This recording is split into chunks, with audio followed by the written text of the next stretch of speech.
नमस्कार, आप देख रहे हैं खबर 100 में हूं आपके साथ राहुल मौर्य। आइए रुख करते हैं इस वक्त की बड़ी खबरों पर, लेकिन उससे पहले एक नजर हेडलाइंस की।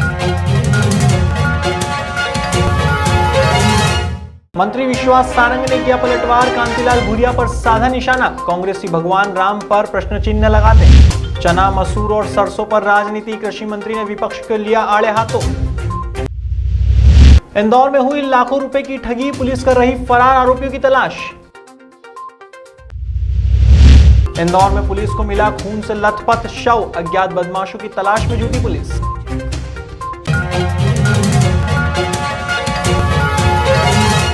हाल ही में कैबिनेट मंत्री विश्वास सारंग ने मीडिया से बात करते हुए कांतिलाल भूरिया के राम मंदिर के नाम पर चंदा वसूली वाले बयान पर पलटवार किया है। उन्होंने कहा कि कांग्रेसी हमेशा भगवान राम पर प्रश्न चिन्ह लगाते हैं। अब जब मोदी जी के नेतृत्व में राम मंदिर बन रहा है तो कांग्रेस के नेताओं के पेट में दर्द हो रहा है। वहीं उन्होंने बजट को लेकर कहा कि यह हम सब के लिए प्रसन्नता की बात है कि बजट का बड़ा हिस्सा मध्य प्रदेश को मिला है। इस दौरान उन्होंने कांग्रेस पर भी तंज कसा और कहा कि मध्य प्रदेश की अर्थव्यवस्था को पूरी तरह से ड्रिल करने का काम कांग्रेस ने किया है। मैं कांग्रेस के नेताओं को एक सलाह और देना चाहता हूं।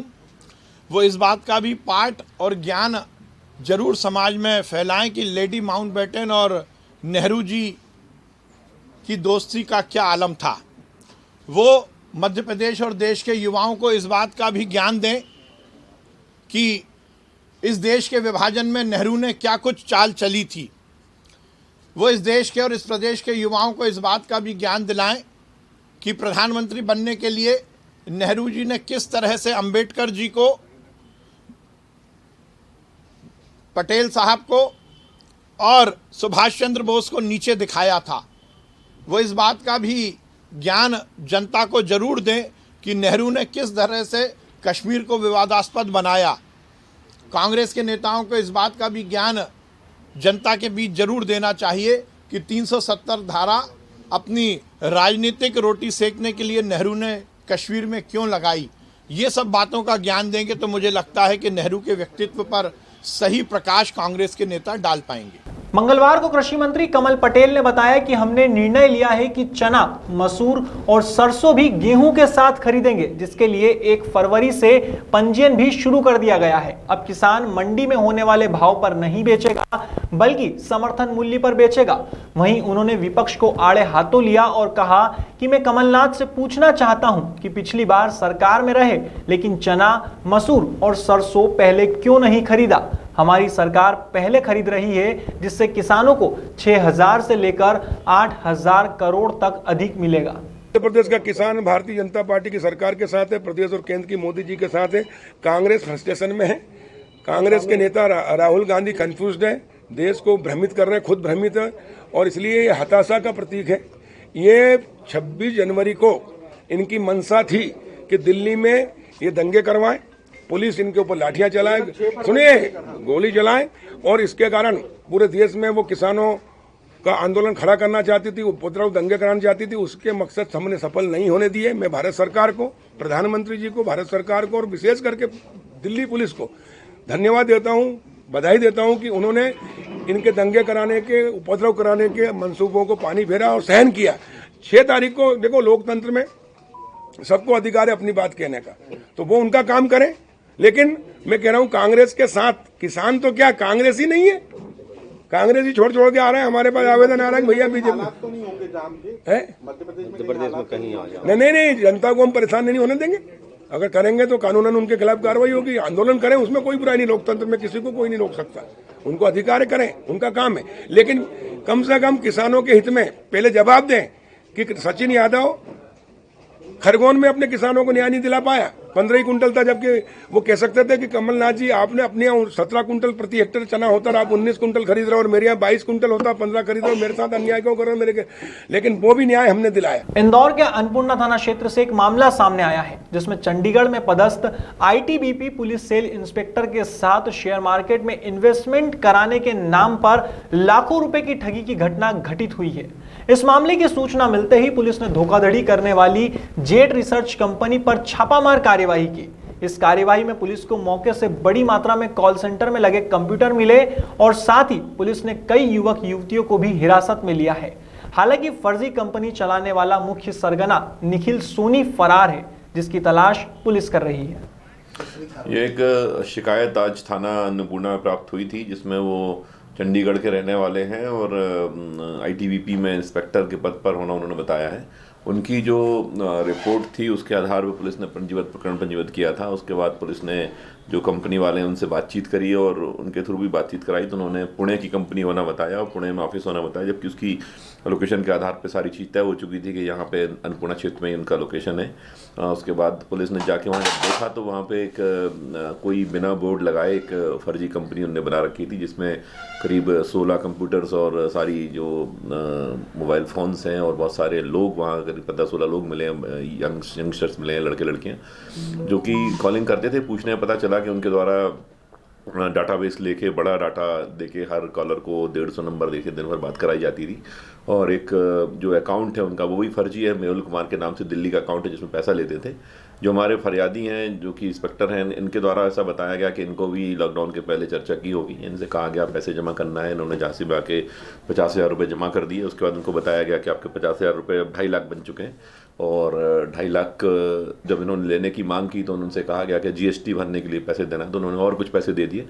उसके बाद फिर इनको लॉकडाउन का जैसा देखे कि ऑफिस बंद हो गया है। फिर अभी जब इन्होंने फिर से मांग की उनसे पैसे की, तो उनसे बोले कि आपका 2.5 लाख अब 14 लाख बन गया है, अब आपको कुछ और लाख और रुपए देने पड़ेंगे। इस प्रकार से उसने 5-1 लाख रुपए की उनसे फ्रॉड किया और कहीं कोई इनका ना तो इन्वेस्टमेंट किया है ना इनके नाम कोई शेयर लिया गया है। शुद्ध में फ्रॉड ये कंपनी है। जिस नाम से ये कंपनी चला रहे हैं, जेड रिसर्च कंपनी के नाम से ये कंपनी चलाना बता रहे हैं, ऑल्दो कोई बोर्ड उसका नहीं है, कोई दस्तावेज नहीं है उसके, और ना इसका कोई ऐसा रजिस्ट्रेशन है सेबी में। लेकिन इस नाम की असली कंपनी ऐसा पुणे में होना बताई गई है, तो उनका फर्जी नाम लेके ऐसा कंपनी चला रहे हैं, ऐसी अभी जानकारी लगी है। प्राइमरी इन्वेस्टिगेशन अभी चल रहा है, इसमें डिटेल में और सारे खुलासे होने की संभावना है। इंदौर में हत्याओं के मामले रुकने का नाम नहीं ले रहे हैं। ताजा मामला हातोद थाना क्षेत्र का है, जहां गेहूं के खेत में खून से लथपथ शव पुलिस को बरामद हुआ है। पुलिस की माने तो मृतक की पहचान जीवन चौधरी के रूप में हुई है। बताया जा रहा है कि संभवतः यह हत्या पुरानी रंजिश के चलते हुई है। फिलहाल पुलिस की टीम ने शव को बरामद कर पोस्टमार्टम के लिए भेजा है और साथ ही अज्ञात बदमाशों की तलाश भी शुरू की है। ये आज सुबह खबर आई थी, सुबह दोपहर में खबर आई थी कि खेत के मेड़ पे जो है एक मृतक लाश है, और पुलिस ने जाके उसको तस्दीक किया। उसके बाद जब पूरा एनालिसिस किया तो 30-35 साल की उम्र है और जो लाल साइज जैकेट पहने हुए, स्वेट शर्ट टाइप का पहने, पैंट पहने। तो इसमें घटना में चूँकि संदेहास्पद घटना है, क्योंकि गले में धारदार चोट के निशान है, तो मर्डर की संभावना से भी इनकार नहीं किया जा सकता। इसको गंभीरता को देखते हुए एफएसएल टीम, सभी हमारे आईओएस टीआई साहब, सीएसपी सभी ने इसमें घटनास्थल का मुआयना किया, मैंने भी मुआयना किया और सर्च किया घटनास्थल के आसपास, और उसमें आइडेंटिफिकेशन नहीं हो पाया था। हाथ पे उनके जो जीवन का नाम का एक टैटू लिखा हुआ था।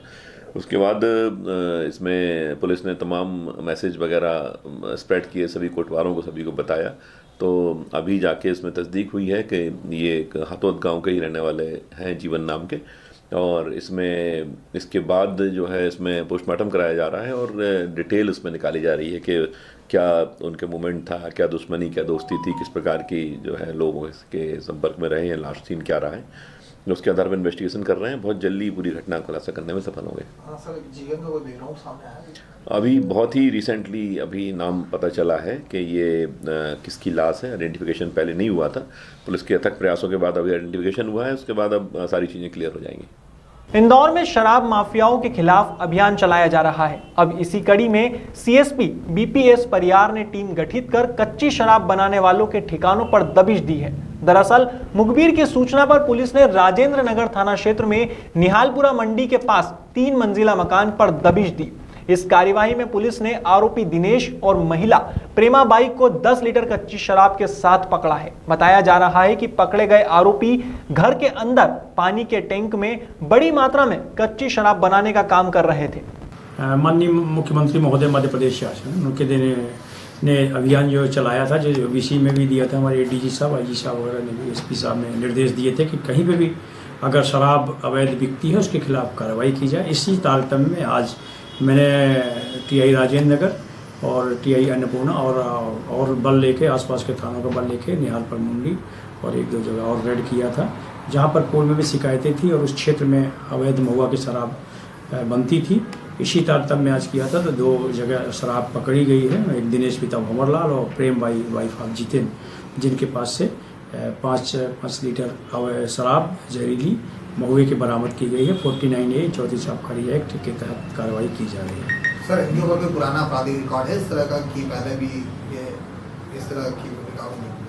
हाँ, ये दिनेश, इनकी पत्नी पहले पकड़ाई थी और ये लोग जो पूरा सीमेंटेड फर्श बना था, मुझे भी देख कर आज पहली बार ऐसा लगा कि सीमेंटेड फर्श है और उस पर भी ऐसा ऊपर से एक पत्थर रख देते हैं जो समझ में नहीं आता है। जब उसको बारीकी से देखा गया, पूरा चेक किया गया, इंफॉर्मेशन थी, तब उसको खोला गया, उसमें नीचे शराब रखी हुई थी और महुआ का भी काफ़ी लहान था जिसको वहीं पर नष्ट किया। घर में मतलब उन्होंने टंकी वगैरह? हाँ, बड़े बड़े मकान है, डबल स्टोरी मकान है जिसको अपन सोच के भी नहीं सकते। और वहाँ पता चला कि वहाँ फर्श है, पक्की फर्श है और उसमें ऐसा एक बना दिया है ताकि ऊपर से दिखता भी नहीं। अगर पर पूरा बारीकी से चेक किया गया। हमारा जो स्टाफ अनुभवी था जो पहले ऐसा रेड कर चुके थे, उन्होंने कहा कि साहब यहाँ पर डाउट है।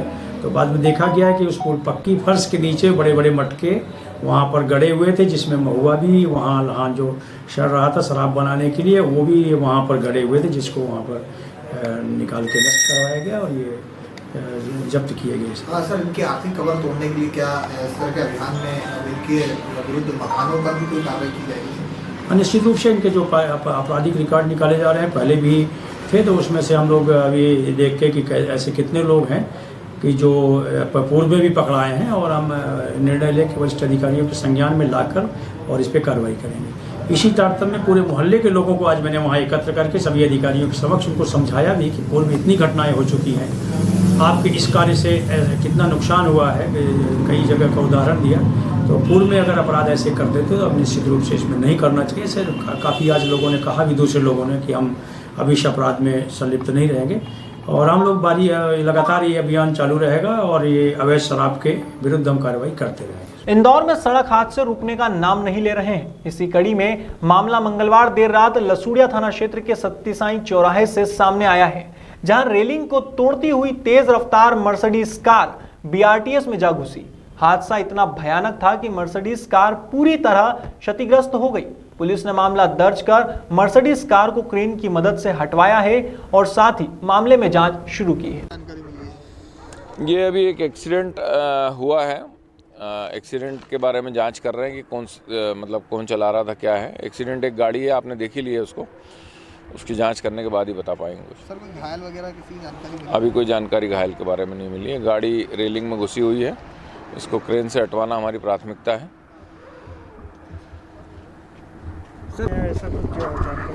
नहीं, अभी कोई घायल की जानकारी अभी नहीं मिली है, जांच कर रहे हैं। अभी वो भी जांच कर रहे हैं क्योंकि इसमें नंबर प्लेट नहीं है गाड़ी में। सर, ये नंबर प्लेट उखाड़ करके ले गए? ये मैं नहीं बता सकता हूँ। नंबर प्लेट उखाड़ के ले गए ये तो नहीं दिख रहा है, लेकिन नंबर प्लेट है नहीं आगे पीछे गाड़ी में। इसके अंदर कुछ नुकसान? हाँ, BRTS का एक हिस्सा टूटा हुआ है, दूसरे हिस्से में आके गाड़ी फंसी हुई है। थाना लसूड़िया क्षेत्र में है ये। फिलहाल खबरों में इतना ही। देश और दुनिया की तमाम खबरों के लिए देखते रहिए खबर 100, जनता की बुलंद आवाज।